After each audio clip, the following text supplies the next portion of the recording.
Reaction or no, Adam Gase is the right coach, Lewis, for Sam Darnold. Is that an overreaction? Yeah, it's an overreaction. We don't know if he's the right coach for Sam Darnold. When is he taking a kid who's been drafted this high with these kind of expectations in a city like this? I mean, there's so many things that are going to go into whether or not you're going to determine whether or not he was the right coach for him.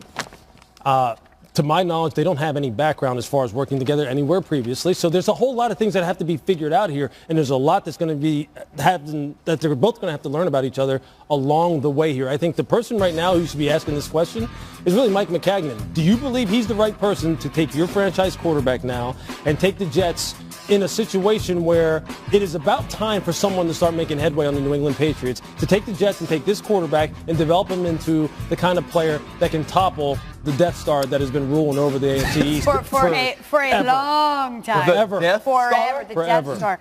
Listen, Star I Wars think you analogy. can say the jury's still out. He could be, he may not be, but to say for sure, Tim, that he's the right fit for Sam Darnold is assuming quite a bit. It is. That's why it's an overreaction for me as well. I think there are a few coaches. You can look at them and say, to Lewis's point, in terms of developing young quarterbacks or getting quarterbacks to play well. And just take Andy Reid, for example. From Donovan McNabb to Michael Vick to Jeff Garcia to Kevin Kolb, for that matter. I mean, he's had a lot of quarterbacks play well for him.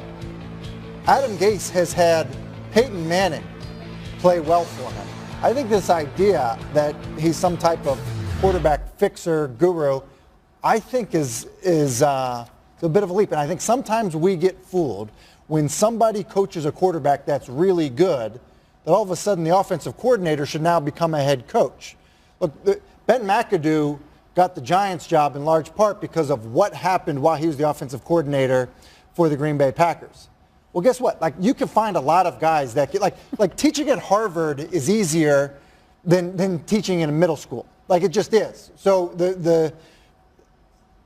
I think sometimes we get fooled by that. And so for Adam Gase, I think it's an overreaction. Well, that's the way everybody hires now, right? I mean, it seems to be a trend. Like Kitchens gets the job because he coached Baker Mayfield up. Well, what I will say, I believe Adam Gase, and I don't think it's an overreaction, I believe Adam Gase got the quarterback guru or whisperer, whatever you want to call it, because of Jay Cutler.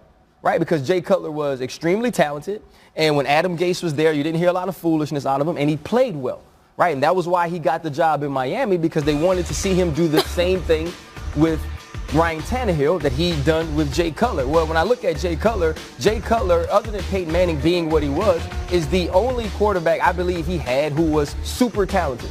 Right, who could make all the throws, who can move around in the pocket and do some of the things to me that Sam Darnold can do. Now, I agree with you on this. There are probably better coaches at doing what Adam Gase is going to be asked to do. But I do believe he is one of the coaches that can do a good job in developing Sam Darnold, helping Sam Darnold grow as a quarterback. So you don't think this is an overreaction? I do not. It's not an overreaction to me. And I'm with Ryan. Again, you mentioned Peyton Manning, and he did do good work with Peyton Manning, but he did do good work with Jay Cutler. Well, hold on a second. He did do good work with Ryan Tannehill. Jay Cutler, it wasn't like Jay Cutler was some bum. He wasn't. He wasn't a second-year player. And how many people have gotten it out of Jay Cutler? But here's the other thing. I mean, plenty of guys have had production out of Jay Cutler. So what did he go in and try to change the demeanor that Jay Cutler would walk into the huddle with, like certain things like that? Those aren't the issues you're dealing with Sam Darnold.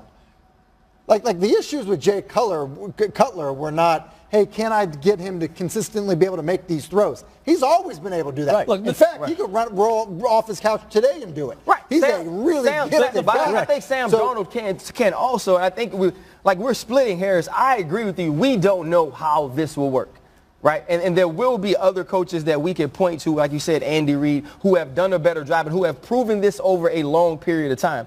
But we're getting to a point where you have a guy like Cliff Kingsbury who gets a job, and he was fired from Texas Tech, and the best he'd ever been was Patrick Mahomes. But if we ask that question so about you're just picking these guys. But if we ask the question if Cliff Kingsbury was the right guy to lead Josh Rosen in the future, we would say that's an overreaction. If we assume that he is automatically the right guy, Adam has no track record of doing this. He has no track record. Like if Doug Peterson was on the market right now, or if Matt Nagy was on the market right now, and you said Matt Nagy, who had 1 year of coaching experience, versus Adam, who has multiple years, and both of them were sitting there, and you said, okay, we need one of these guys to develop Sam Darnold, which one would you pick? based off of what Matt did in 1 year with Mitch Trubisky and what he has done during his entire career with a guy like Jay Cutler, who was pretty much already a finished product when he coached him in Chicago anyway. Right. Also, you take Matt Nagy. Right. Also, the other side of that, right? You're looking at Ryan Tannehill this year while he's healthy. There was a stat we put up that his stats were closely related to what Tom Brady was this year.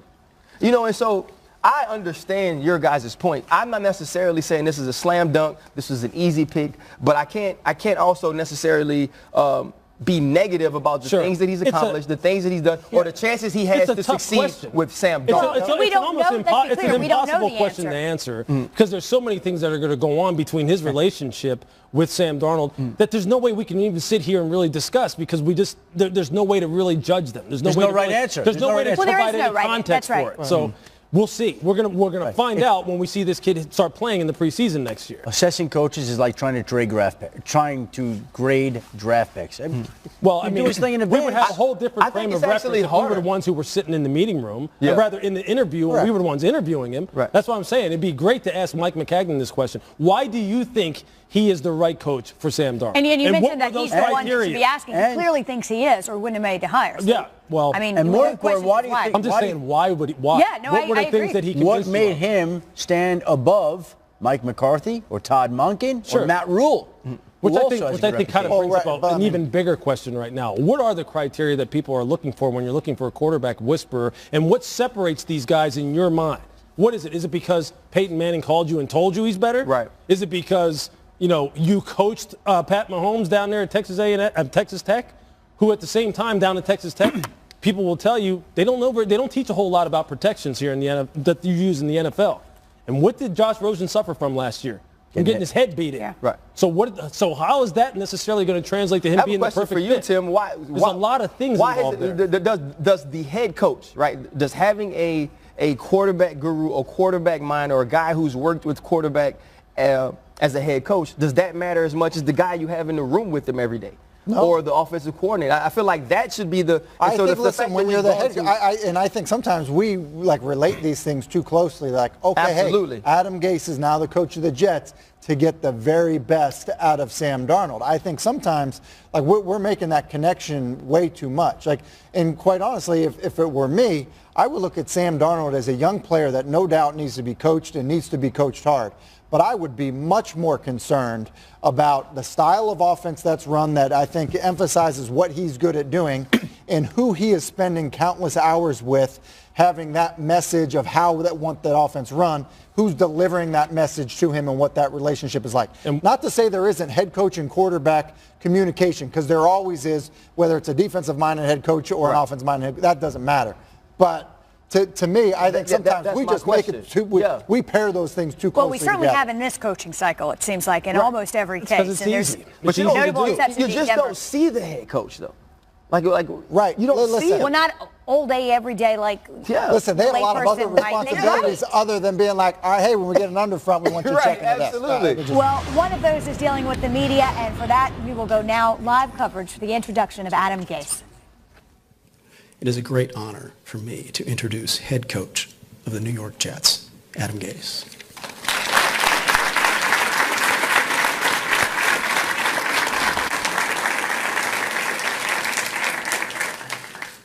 I just want to start off thanking Christopher Johnson, Mike McCagnon, the rest of the Jets organization. I know it was a long process for you guys, a lot of candidates.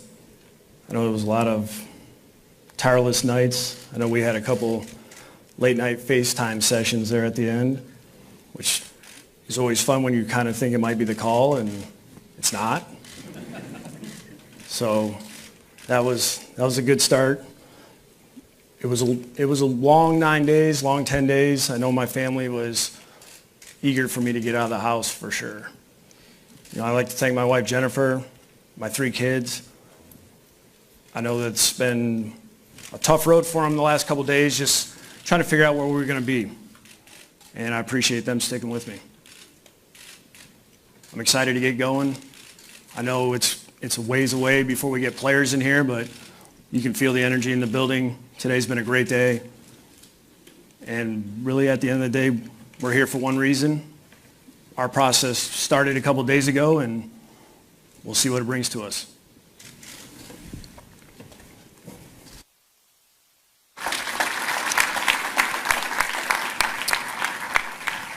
Thank you, Coach. At this time, I'd like to open it up for questions from the media. We have microphones that will be passed out. Once called, please state your name and your outlet. After the Q&A, we will have photo opportunities and breakout availabilities as well.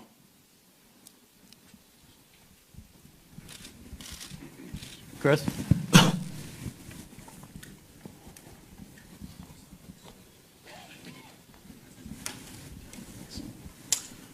Brian Costello from the New York Post and WFAN. Adam, just curious, what lessons do you feel like you learned from your time in Miami that you will apply now in your second crack at being a head coach? Well, over 3 years, you're going to have mistakes that you make, and really, it could be either a mental note or really you start creating that list from year to year. And it's really started in this first part of the process. We have trying to put a coaching staff together. You know, it's the first thing I learned first go around is don't get impatient. Don't think you have to rush to get into that. We got to get this guy hired. We got to get this hired. Just go through your process. Make sure if we got to interview guys, we interview guys. I think that's just the start of many of the things that I've learned in that first go around. It's a long list because football, there's a lot of things, a lot of moving parts, and every time we encounter something, we're going to learn from it, and then we're going to move on, and we're going to correct it. Right here in the middle. So for Christopher Joe Rivera, Sporting News, what specifically about Adams, you mentioned the roadmap to success, what specifically aligned with what you guys want to do and what you guys envision? Well, you know, honestly, we clearly talked with a lot of potential coaches for us, and they were excellent. Really, truly, I don't think there's one among them who won't be make a great head coach. But it was that the fact that Adam's vision synced well with what Mike and I had talked about quite extensively before we even started the process.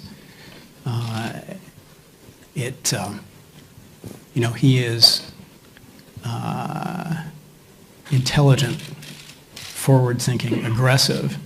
He's to paraphrase Wayne Gretzky, he's coaching to where football is going, and that really appealed to me. Mark? Adam, I'm Mark Cannizzaro from the New York Post. Congratulations.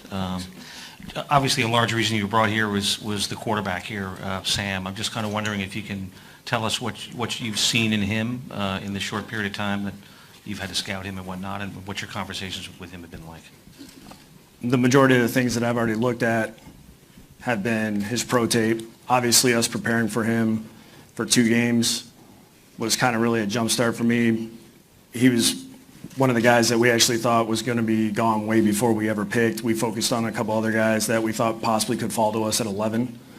And I've been able to, especially in the last few days, really hammer out as much tape as I could on him and start looking at the things that I've seen him do really well, some of the things that we could possibly work on. And really it's going to start with him.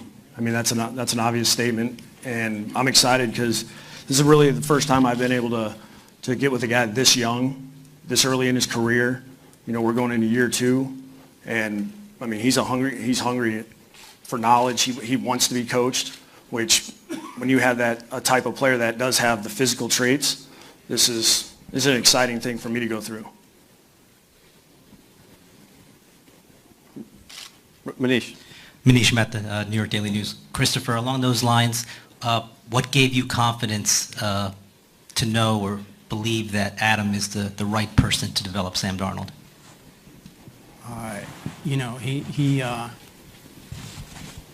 worked with some great quarterbacks in different stages of their careers, both at the tail end and the middle. Not so much at the beginning, but we talked about this a lot when we got together, and I ended up thinking that he was really the man for the job. Daryl. Daryl Slater, New York Star Ledger, NJ.com. Adam, when you look at this Jets team, one of the issues has been its inability to finish games. what are you going to do to fix that? And when you look at this team from afar, what was the issue there, and how do you plan on getting this team across the finish line in a lot of those close games that they were not able to finish? One of the things that I lean on, and I'm just going off my past experience over the last 3 years, that was something we took a lot of pride in, and being 20-6 over the last, in one-score games in 3 years, that was something that group took a lot of pride in. It started in practice. It started in our preparation, and really developing the mindset of when we get to that fourth quarter and we're in a tight game, we're going to come out on top. And really, it comes down to that. It's just that mental focus and putting the work and making sure that everybody's on the same page. You're all striving to get the same thing done, and whether you need that stop or you need that touchdown in a 2-minute drive, you're able to accomplish it, but it all starts with the preparation. Rich? For Adam, Rich Samini, ESPN.com. Adam, in Miami, you had control over the 53-man roster, which you won't have here. Why would you agree to the setup the way it is here? And secondly, how do you think it could impact your coaching? Yeah, I was good. I don't even think I asked. That was not something I was really interested in. That's just kind of how it worked out in Miami. That was something that was really almost offered up of, we think this is the way we should go, and in Miami and here I didn't even ask. I just knew coming in here it was going to be a team effort to make sure that I do my part, which is coach the team, do everything I can to help bring in good players, and when my opinion was asked, give my opinion. And that's what you're looking for. You're looking for that kind of collaboration. Connor? Yeah, Adam, Connor Hughes with The Athletic New York. Now that you are this team's head coach, what is your top priority? What's the first thing you want to accomplish? Putting a coaching staff together. That's where we have to start. We can't skip steps and start evaluating the roster before we even have coaches here. And that's really going to be our number one priority, is getting coordinators and then working our way down after that. And once we get that accomplished, then we'll be able to do our evaluations, and then we move into free agency. So we got a long ways to go. The coaching staff's the number one priority, though, right now. Go ahead. Adam, Tina Cervasier from Fox 5 News. We've heard Chris say how you were the man for the job. They knew right away. But as you started interviewing, what made the Jets the right landing place for you for this head coaching job? Well, the number one thing for me was a young quarterback. And I also think the knowledge of playing these guys over the last 3 years. And that was interesting for me to stay in division when you know your opponents right out the gate and you've been on one of the other teams that you're not going to end up playing. To me, that was very intriguing. And like I said, I've worked with older quarterbacks, guys in the middle of their career, and I've never really had the opportunity to work with somebody that's fresh out of the draft, basically, and does have a year experience. And I was excited to get that kind of opportunity. And really knowing the division, that helps, and knowing this defense, just because we've had to prepare for that. I'm probably going to have to take more time learning the offense more than anything. Bruce. Adam, Bruce Beck, WNBC TV. Why do you feel you can succeed where others have failed here with the Jets? Yeah, really at the end of the day, it's going to be about our staff's work ethic, the process that we're going to create, the collaboration we'll have with the front office. That gives you the best opportunity to have success. And really on Sundays, it's all about wins and losses. And it's going to be the preparation leading up to that. That's going to be key for us. Kim. Christopher, hi. Kim Jones from NFL Network. Hi, right in front of you. Up top. Oh, there you are. Hi, how are you? I'm good. Christopher, you've said that you're not big on playoff mandates, but now with a new head coach in place, in light of the fact that 2 weeks ago you told us that your fans deserve better, will you emphasize the idea that the Jets need to get back to postseason soon? Yeah, the fans do deserve better, no question about it. I do have high expectations, but there will be no playoff mandate. Absolutely not. I'll never do that. Good to see you, by the way. Gase?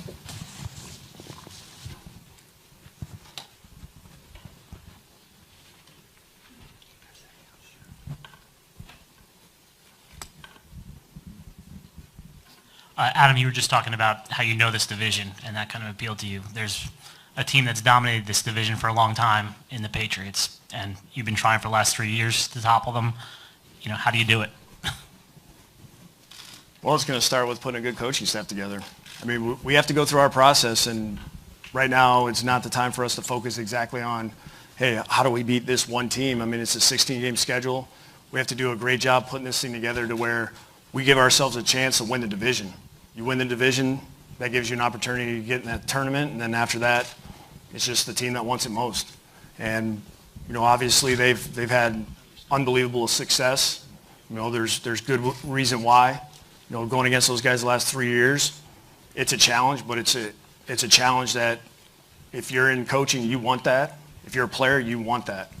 And I think, you know, for us, it's about getting our crew ready to go, and the coaching staff, players, and preparing the right way, so when our opportunity comes and we play them or anybody else, we give ourselves the best chance to win. Okay, this is going to be the final question.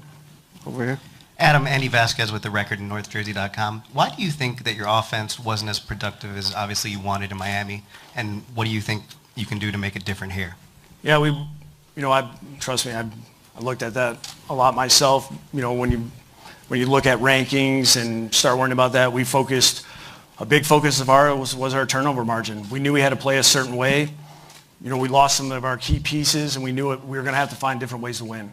And really, we sacrificed statistics to try to get wins. And that's what we did, and we focused on making sure that we have great ball security and that we were getting turnovers on the other end.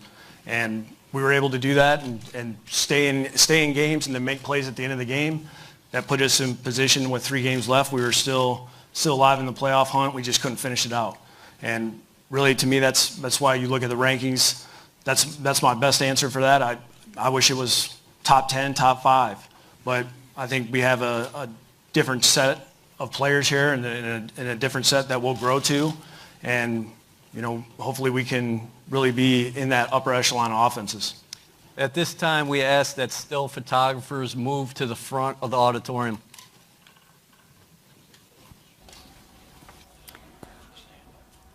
Well, there you go. And so it begins. Adam Gase, introduced as the new head coach of the New York Jets. He did, by his own admission, reference your point, Lewis, was that it's the first time he will have worked with a quarterback this young, this early in his development. But let's look past Sam Darnold. What kind of a roster is he inheriting past the quarterback?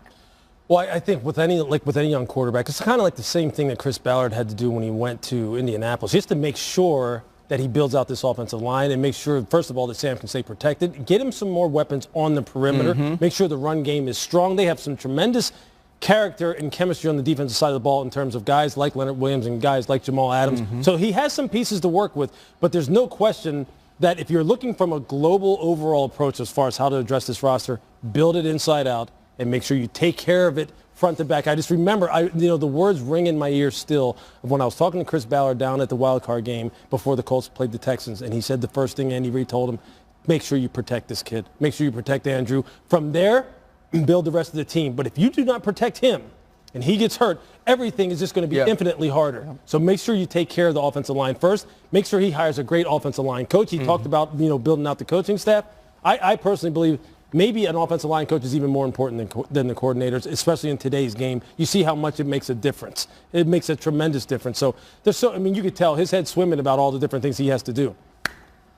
Yeah, it seems that way. And I'll tell you, if I'm a player on that team, you want your coach to stand up. Part of being a coach isn't just finding the best coaches to come coach with you and finding the best players to be on your roster. You've got to motivate guys. You've got to stand up in front of the room every single day and talk to your team. And you got guys that are distracted and aren't necessarily always focused. Part of it is, listen, you played for a guy that's probably great at it. Mike Tomlin, I bet when he walks to the front of the room, boom, grabs everybody's attention.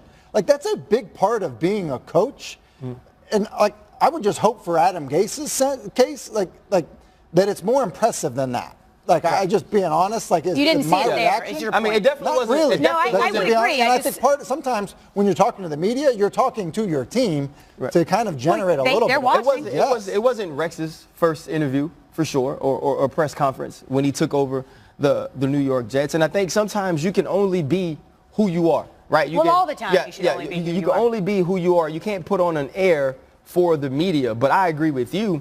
If you're Jamal Adams or if you are Sam Darnold and you're sitting at home watching that, that's the first time you get to see your head coach, right? So this is the first time I get to lay eyes on you and say, okay, this is the guy we're going to go play for this year. And so to me, I know Adam personally. We actually had a long conversation early on this season, and he talked about some of the things you have to do other than just coach football. Right, he talked about some of the fires he had to put out in Miami, many of those things made very public that we know about. And I think he understands those. And watching that, what I got from watching Adam and knowing him for a long time is, man, that wore on him.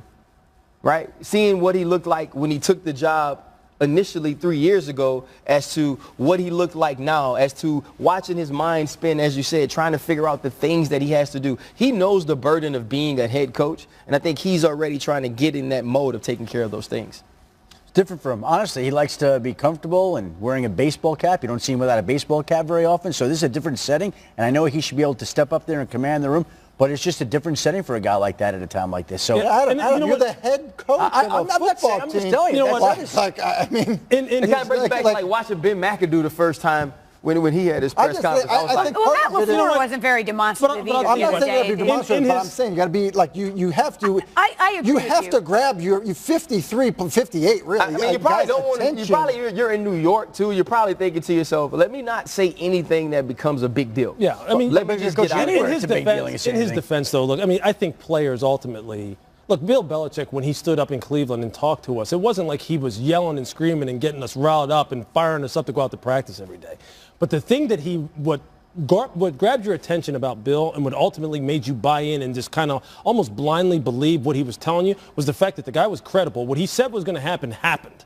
If he told you to go outside and stand a certain way in terms of your technique and do it a certain way, you trusted it because you saw that he had a positive impact on you. And you could trust the fact that he was just so competent in his job, which ultimately is what Adam's going to have to do. But did he seem comfortable in front of the room, though? Like, Bill? Even if he's not demonstrative, is he comfortable standing up in front of the room? Okay, standing in front of players and standing in front of media is two different rooms. When he had press conferences in Cleveland, did he look comfortable? No, I mean he did. Well, I will say this. Tim, I see what you're saying. But you watch that. I agree with you. That seemed weird. First impressions are important. Listen, when Mike Tomlin got the job in Pittsburgh, he wasn't the popular choice. He wasn't the one they said was going to get the job. I was there that first day. It took me about, 35 seconds to realize, okay, like. Sure, 35 seconds. Yeah. 5 seconds. Yeah. You just knew. She's a late out. So pretty much 30 seconds. Yeah, I got you. So it's just a different, can it be successful? We'll see, but it's not the same thing. Yeah. Right. Everybody has a different style. Everybody has a different style. Tim's got one that's a little annoying. Tim wants to be fired up. Today, for Kyler Murray in the NFL draft, will he declare or decline and move on to Major League Baseball? Kyler Murray is somebody you should absolutely believe in. Everybody knows he's got a big decision to make. Murray has had baseball scouts dreaming about the ceiling. The Heisman Trophy is awarded to Kyler Murray. Baseball, football, what's it going to be for Heisman Trophy winner Kyler Murray?